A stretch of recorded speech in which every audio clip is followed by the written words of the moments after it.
Ya, saudara sekalian yang terkasih dalam Tuhan Yesus Kristus, Shalom. Bagaimana kabarnya hari ini? Puji Tuhan. Ada yang sedang tidak baik-baik saja? Ada. Enggak apa-apa kan? Apa, boleh ya. Karena jawaban baik itu pasti. Kalau luar biasa itu kemungkinannya dua, Bapak Ibu. Luar biasa baik atau luar biasa gitu kan. Toh dalam keadaan yang tidak baik pun Tuhan justru mengharapkan iman yang jujur. Karena justru disinilah kita dipulihkan dan dikuatkan bersama-sama. Saya Pendeta Firmanatri Permana, pelayanan di GKI Sepanjang. Salam sayang, salam hangat dari keluarga GKI Sepanjang untuk keluarga GKI Rungkut Asri. Ya, saat ini kita akan menyimak bersama-sama folder ini ya, bukan?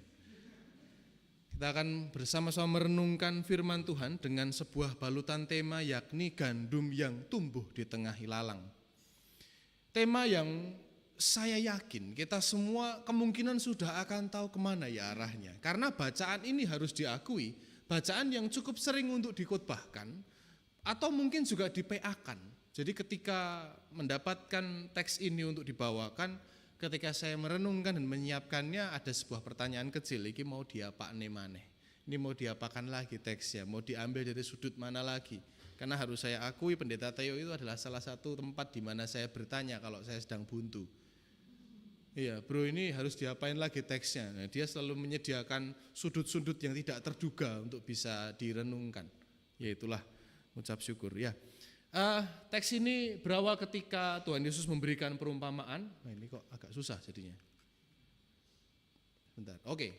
Nah, seorang penabur yang menaburkan benih baik, ya kita tahu benih gandum itu, tetapi kemudian ada si jahat yang pada malam hari menaburkan sesuatu yang tidak baik tentunya, yakni lalang itu sendiri. Dan kemudian gandum dan lalang itu tumbuh bersama-sama. Ini kok bablas-bablas terus ya. Ya, dan itulah kenapa para hamba-hambanya ya itu menawarkan gimana kalau dicabuti aja. Logis kan? Cabuti aja daripada menghambat, toh nanti juga bisa membunuh tumbuh kembangnya si gandum, yakni benih yang dipilih tadi, yang ditaburkan tadi. Ya, tapi sang Tuhan jangan, biarin aja. Ya, cluenya adalah biarin aja. Mendingan tunggu aja waktu sampai menuai nanti, hingga akhirnya kalau sudah dituai, ya next. Ya, yang dipilih dulu lalang atau gandum dulu? Yang dipilih gandum atau lalang dulu? Lalang dulu di teks kita. Diikat berberkas-berkas kemudian dibakar. Baru setelah itu gandumnya bisa diambil manfaatnya, yaitu buahnya. Next.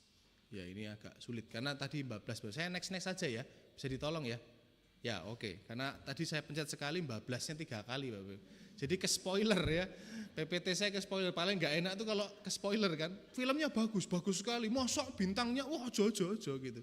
Gak seru nanti.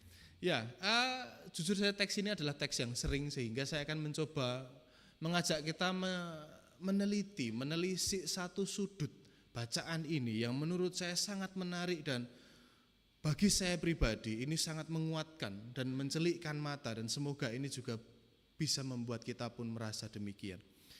Next, jadi pertanyaan yang tadi coba saya utarakan, jadi maukah Tuhan supaya kami pergi mencabut lalang itu? Ini adalah sebuah tawaran yang baik dari seorang hamba. Kenapa? Karena resikonya kalau tidak dicabuti, itu akan menghambat tumbuh kembang si gandum tadi, bisa mempengaruhi hasil panen, bahkan bisa mengancam hasil panen. Betul kan? Tentu ini adalah tawaran yang logis. Kalau saya boleh tanya Bapak Ibu, kalau yang menjadi pemilik lahan, hamba-hambanya ngomong gitu, diizinkan enggak? Akan ada kemungkinan diizinkan kan, karena itu pilihan yang sangat logis, karena ini mengancam kehidupan ladang bahkan panennya. Tapi coba kita perhatikan respon dari si pemilik ladang. Next. Biarkanlah keduanya tumbuh bersama sampai waktu menuai. Menarik. Harus diakui jawaban dari sang pemilik ladang ini yang menabur ini, biarkanlah keduanya tumbuh bersama sampai waktu menuai. Next, saya akan bold dan underline bagian biarkanlah keduanya tumbuh bahkan bersama. Bapak Ibu, kalau kita membaca teks ini, langsung secara otomatis kita akan memang menghayati dan mengimani bahwa kita adalah sang benih gandum yang ditanam oleh Tuhan sendiri. Sedangkan lalang adalah realitas atau kenyataan, ada orang-orang atau keadaan hidup kita yang membuat kita menderita dan terhimpit. Itulah kenyataannya. Loh, kalau demikian Tuhan, Engkaulah yang punya ladang, Engkau yang menabur, bukankah lebih baik? Memang itu semua, lalang itu, penderitaan, kesesakan ataupun orang-orang yang menghambat laju kehidupanku ini dihilangkan saja. Kenapa kok justru malah seakan-akan Engkau membiarkan aku hidup dalam himpitan yang menyesakkan ini? Saya nggak tahu apakah setiap kita sedang ada dalam masa himpitan itu atau tidak. Itulah kenapa sebagai seorang pendeta itu saya jarang percaya kalau ditanya apa kabar Bapak Ibu, baik, luar biasa. Ya kan? Kenapa kok ditanya jawabannya gitu? Cek cepet gitu. Iya, biar gak usah memperpanjang obrolan lagi. Tapi percayalah bapak-bapak, ibu-ibu, kalau yang nanya adalah teman baiknya, bestinya, apa kabar? Kamu ya opo sekarang? Belum jadi jawab, pipinya sudah basah duluan. Iya, belum jadi menjelaskan kenapa sesaknya dada itu sudah memar duluan rasanya. Tapi kok kenapa seakan-akan ada sebuah pembiaran dari sang pemilik ladang? Itulah yang kemudian membuat saya berpikir ini kenapa? Next, karena harus kita akui kadang ketika menghadapi itu, menghadapi kesesakan, menghadapi penderitaan, menghadapi sesuatu yang tidak mengenakkan kehidupan kita, seakan-akan itu kita seperti tenggelam sendirian, tidak ada yang menolong. Kok kayak nggak ada yang peduli, nggak ada yang tahu, tidak ada yang memahami, bahkan Tuhan pun diam saja atas keadaanku. Loh enggak Pak, saya ini seorang Kristen yang taat, saya tidak pernah meragukan itu, mempertanyakan itu, bahkan bisa mempersalahkan Tuhan atas apa yang terjadi. Itu sangat mungkin kita alami Bapak Ibu. Saking sesaknya kehidupan, saking terhimpitnya batin ini, mau ngalor salah, ngidul salah, mau ke utara salah, ke selatan juga salah.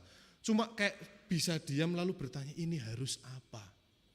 Itulah kenapa Mazmur tadi, itu tadi kan, organisnya, pianisnya namanya siapa? Siapa?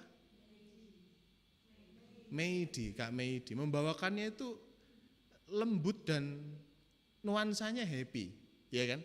Tapi coba perhatikan kalimat waktu referen kita nyanyikan. Sendengkanlah telingamu ya Tuhan, gitu kan? Itu orang yang sedang sukacita atau sedang menderita? Menderita atau sukacita? Kalau saya ngomong gini pelan-pelan Bapak Ibu, enggak kedengeran. Kalau saya ngomong di sini, otomatis Bapak Ibu enggak akan kedengeran. Saya tadi ngomong apa? Yang belakang itu, kayak ibu yang belakang itu akan telinganya begini. Itu namanya menyendengkan telinga. Kenapa? Bapak iku mah ngomong apa iku? Enggak dengar, betul kan? Berarti kalau pemazmur sampai ngomong sendengkanlah telingamu ya Tuhan, berarti dia sebagai orang yang berdoa merasa bahwa Tuhan tidak mendengarkan doanya. Pasanglah telingamu pada permohonan ya coba. Tuhan diminta untuk memasang telinga, gambaran yang sangat luar biasa, bukan untuk menuduh Tuhan ya, tapi saking sesaknya hidupnya, dan seakan-akan Tuhan loh yang dipercayanya selama ini tidak mendengarkan dia, meninggalkannya, membiarkannya sendirian. Bagi yang hidupnya sedang baik-baik saja puji Tuhan, ini ya terlihat biasa saja, tapi kalau mungkin sedang ada dalam himpitan itu, akan mengangguk dalam hati, iya Pak, aku sedang merasa itu. Nobody cares, nobody loves me. Gak ono sing sayang aku Pak. Aku berjuang sendirian mati-matian Pak. Sebuah lukisan yang cukup mengganggu pikiran saya waktu itu. Lukisan next, ini lukisan judulnya Deus Absconditus. Gambarnya salib, Tuhan di situ tapi tertutup. Seakan-akan Tuhan itu gak ada. Tuhan tidak hadir. Tuhan membiarkanku sendirian.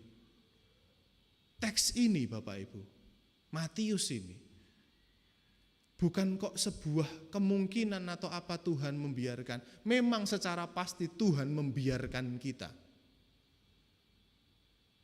Biarkan mereka bertumbuh bersama. Kok percaya diri sekali sang pemilik ladang ini? Kok percaya sekali kepada benih ini? Kenapa? Itulah yang membuat saya kemudian bertanya, kenapa? Coba kita lihat. Next. Dalam bacaan awalnya, ya, pembuka Injil, hal kerajaan surga itu seumpama orang yang menaburkan benih yang baik di ladangnya. Ada yang menarik dari ayat ini? Apa? Kerajaan surga itu tentang kedamaian, keselamatan, kelepasan, cinta, kasih, semuanya. Sing apik-apik yang kita rindukan dan kita harapkan. Seumpama orang yang menaburkan bukan hanya benih, tapi benih yang baik. Ini enggak terlalu relate, kenapa? Karena orang Surabaya jauh sama tanam-menanam. Tapi percayalah, mungkin untuk orang-orang yang berasal dari village-village gitu ya, alias desa-desa seperti saya, akan sangat relate dan paham. Kenapa? Untuk seorang petani, peladang, pekebun, dia kalau milih bibit itu main-main enggak? Enggak. Dia akan cari bibit terbaik untuk dia tanam. Bibit yang siap hidup dalam segala kondisi, bibit yang siap kalau diterjang virus apa-apa tetap aman. Bahkan kok menanam padi untuk sepetak tanah, menanam 10 durian untuk menjadi patok-patok tanah, itu aja milihnya yang bagus, harus dari Blitar, harus dari mana, ini kualitasnya bagus Pak. Ternyata sang pemilik ladang itu sangat percaya kepada benihnya. Kenapa? Karena yang ditaburkan adalah benih yang baik Bapak Ibu. Ini mengingatkan kita pada narasi penciptaan, bahwa ketika Tuhan selesai menciptakan semuanya, Tuhan memandang semuanya itu baik. Bapak, Ibu, dan saya itu baik, dipercaya. Oke lah, memang ketika benih itu ditanam dan terhimpit oleh semuanya, sang pemilik ladang itu percaya ini benih baik, gak akan mati, amin. Gak akan mati walaupun dihimpit. Jadi ketika ditawarkan, gimana kalau tak cabuti aja, wis gak usah, biar mereka tumbuh bersama. Bukan tentang ketidakpedulian Allah sebagai pemilik ladang, tapi justru kepercayaan Allah kepada anak-anaknya untuk bisa berjuang di tengah himpitan yang menyesakkan. Kalau ada orang yang mungkin tidak percaya kepada kita, it's okay, silahkan. Bahkan terkadang kita tidak percaya pada diri kita sendiri, itu hal yang lumrah. Tapi kalau Tuhan Yesus sang anak manusia, itu yang percaya kepada kita, himpitan macam apapun tidak akan mematikan kita Bapak Ibu. Kita tetap akan bisa bertumbuh dan berbuah. Kapan? Mbuh karo. Teks ini bukanlah teks yang membuat kita bisa manja di hadapan Tuhan. Teks ini justru membuat kita percaya bahwa kita bisa melakukan sesuatu terhadap apa yang sedang kita perjuangkan. Yang mungkin alot, menahun, bahkan memakan waktu yang sangat lama. Tapi kita ini tidak bisa memungkiri bahwa kita adalah benih yang baik. Kita enggak bisa memungkiri itu. Untuk itu saya mau tanya, kalau saya berdoa begini, next. Ya, next. Tuhan, lepaskan aku dari semua masalahku, amin. Next, atau selanjutnya, Tuhan, berikan aku bahu yang kuat untuk menopang masalahku, amin. Atas atau bawah Bapak Ibu? Atas atau bawah? Amin. Karena kita bisa. Nek seorang pendeta yang ngomong ini Bapak Ibu enggak percaya, saya maklum. Podo menungsone Pak. Bapak ya kalau diterpa kayak saya belum tentu kuat, betul kan? Tapi nek yang ngomong Tuhan sendiri dalam firman-Nya, kita mau apa? Yang percaya kepada kita, kalau kita kuat untuk menghadapinya, tetap bisa berhasil dalam himpitan, kita mau ngomong apa? Ini bukan hanya sekedar sebuah penguatan, tapi kepastian Bapak Ibu. Beda. Penguatan itu dari kita yang tadinya lemah nggak bisa jadi bisa. Kalau kepastian dari awal itu kita bisa memang. Hanya kadang kita meragu saja terhadap diri kita sendiri dan segala penyertaan Tuhan. Saya membaca ini bersama-sama tapi jangan tertawa ya. 1, 2, 3, next. 1, 2, 3. Bila hidupmu diselimuti masalah, berarti kamu manusia. Kalau diselimuti wijen itu onde-onde. Benar toh? Nah, ya sudah. Jadi kalau banyak masalah ya jangan protes. Wong memang kita manusia. Tapi apakah dengan banyaknya masalah Bapak Ibu jatuh? Enggak. Saya masih melihat manusia-manusia yang sedang berjuang di keluarganya masing-masing. Dan pasti bisa, amin. Pasti bisa. Sekali lagi ini menguatkan sekali. Bahkan untuk saya yang menyiapkan di awal ini. Kadang-kadang kok, ini aku mikir, apa aku bisa Tuhan, apa saya bisa gitu. Ketika menghadapi sesuatu, saya dengan keluarga gitu. Mosok kami bisa menjalani, itu pertanyaan yang sangat wajar. Tapi ini lelucon yang kepastian Bapak Ibu. Ya mau gak mau, ada orang yang ngomong gini kan, wes setelah gak usah cari-cari masalah, betul? Gak usah dicari, kurang kerjaan. Masalah itu mesti ada. Wes mesti, hidup kita akan diselimuti itu. Tapi jangan pernah lupa, kalau kita itu pasti bisa. Saya akan cerita sedikit, next. Ada yang di sini orang Solo Raya, Solo, Seragen, Wonogiri, Klaten. Ya, orang Boyolali ada. Tadi di ibadah pertama ternyata tetangga saya Bu Ririn tadi. Dia tanya, beneran Boyolali? Loh, wajah Boyolali ini. Ingat ya di Pilpres yang lalu ada yang ngomong wajah, tampang Boyolali ya. Ini, tampang Boyolali. Proudly present. Sebagai orang Solo Raya yang menikmati angkringan, kalau di Solo namanya hidangan istimewa kampung. Saya dari kecil hobinya minum es teh. Mau Boyolali itu kalau musim kemarau begini dinginnya sampai 19 derajat, saya kalau makan minumnya selalu es teh. Karena percayalah, es tehnya orang Solo itu enak. Kalau nggak percaya buktikan kalau main ke Solo, silahkan ngeteh di sana. Tapi semenjak di Surabaya, saya mengalihkan cinta saya kepada es jeruk. Kenapa? Karena tehnya orang Surabaya tidak ada yang enak. Mohon maaf nih, sebagai pakar kuliner nih, ya kan? Sebagai orang yang suka menjelajah kuliner kemana-mana, orang Jawa Tengah itu taste atau selera tehnya itu beda. Harus sepet, harus kental, harus wah gitu-gitulah. Warnanya merah pekat begitu. Nggak ada teh bening kayak di sini, nggak ada. Nggak laku di sana kalau dijual. Ini bakule ora niat ini, begitu kalau di sana orang jual. Ini penjualnya nggak niat jualan teh ini, kalau di sana udah gitu-gituan. Tapi percayalah Bapak Ibu, kita kadang kayak es jeruk ini yang saya pilih di Surabaya. Kenapa? Next, karena tidak akan bisa dinikmati tanpa diperas dulu. Bapak Ibu itu tidak akan bisa dinikmati oleh orang lain karya kebaikannya kalau belum diperas uripe dulu. Kalau kayak belum seakan disuruh untuk menyerah, jatuh dan berserah kepada Tuhan, diperas habis-habisan, itulah intinya keluar. Baru bisa dirasakan baik dan penuh cinta oleh orang lain. Percayalah, seorang orang tua yang baik, dia pernah mengalami hantaman hidup yang luar biasa, baru di sana dia bisa menjadi orang tua yang penuh cinta kasih untuk anak-anaknya. Seorang sahabat yang menjadi seorang penasehat penutur yang baik bagi sahabatnya. Percayalah Bapak Ibu, saya itu memaklumi dan saya tidak pernah merasa tersinggung atau apa kalau Bapak Ibu lebih percaya sama teman baiknya ketimbang sama pendeta. Loh iya, saya itu menyadari itu, enggak apa-apa. Tapi percayalah orang-orang yang Bapak Ibu percaya itu dia pernah terjatuh berkali-kali, tapi dia membuktikan diri, dia pernah bangun untuk kembali bangkit. Orang-orang seperti itu yang bisa kita percaya. Dan percayalah kita pun juga menjadi pribadi yang demikian. Diperes habis-habisan, baru keluar intisarinya. Itulah kenapa dia membiarkan gandum itu tumbuh bersama ilalang. Karena itu akan memunculkan buah yang terbaik dari dalam diri kita. Ini menjadi sebuah penguatan bagi kita. Next, kenapa? Karena buah ini yang akan ia nantikan. Percayalah, teks ini mau dibawa kemana-mana bisa. Teks ini artinya begitu banyak sekali, diambil dari sudut pandang yang apapun bisa. Bahkan saya ketemu pendeta Theo tadi sempat ngomong apa tadi? Karena kami sama-sama gemengan, ini teks ini mau diapakan lagi? Karena setiap tahun dibahas terus gitu kan, diambil dari sudut pandang mana. Tapi percayalah, teks ini selalu berujung pada buahnya. Orang Kristen itu Yang menjadi poin dari kehidupannya adalah outputnya, bukan identitasnya.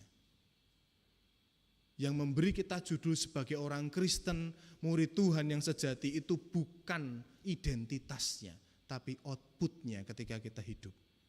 Itulah kenapa yang dipentingkan adalah buahnya, dan Tuhan percaya meskipun ilalang itu ada, kita tetap akan bisa berbuah. Next, karena simple sekali, Tuhan percaya padamu. Seringkali ketika hidup menjadi sangat memuakkan kadang-kadang. Bahkan bukan hanya kita tidak percaya orang lain tidak percaya kita. Saya sudah katakan, bahkan ketika kita sendiri sudah sulit percaya pada kemampuan kita. Firman Tuhan hari ini katakan, Ia percaya kepada setiap kita, bahwa kita mampu untuk menjalaninya. Bagi yang sedang, atau saya tidak mendoakan Bapak Ibu akan dihimpit, karena pasti akan dihimpit suatu saat.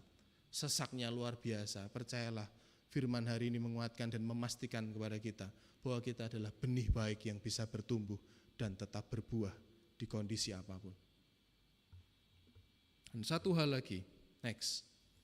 Tadi saya mengajak kita melihat teks ini ya, biarkanlah keduanya tumbuh bersama-sama. Kata biar itu apa? Pembiaran. Memang iya. Kemudian saya bertanya, memang Tuhan setega itukah kepadaku? Ya benar, aku adalah benih yang baik, amin ya. Tapi apakah memang Tuhan setega itu membiarkan aku bertumbuh? Saya mau tanya, adakah yang punya tanaman yang dicintai di rumah? Tolong angkat tangan. Siapa yang pelihara tanaman? Bunga-bungaan gitu. Bagi kita yang punya tanaman dan suka, tanaman saya tercinta cuma satu karena saya hanya bisa merawat cuma satu. Palem, ya gampang kan? Tapi percayalah yang punya kembang, punya tanaman bisa nggak melewatkan sehari saja tanpa menyiraminya? Nggak bisa, entah neo Tuhan, nggak mungkin bisa melepaskan kita Bapak Ibu. Nggak mungkin kita dibiarkan. Next, walaupun mungkin hanya terasa seperti percikan-percikan air, kita yang manusia biasa banyak lemahnya saja, nggak mungkin ninggal kembang kita tadi sehari saja, apalagi Tuhan, Sang pemilik benih yang sangat mencintai benihnya sebagai anak-anaknya sendiri. Dia nggak akan tinggalkan, dia pasti rawat dan pastikan kita nggak akan mati di tengah jalan. Dia percaya kepada kita dan dia terus merawat setiap kita, bahkan tanpa sepengetahuan kita. Saya harus garis bawahi, bahkan tanpa sepengetahuan kita.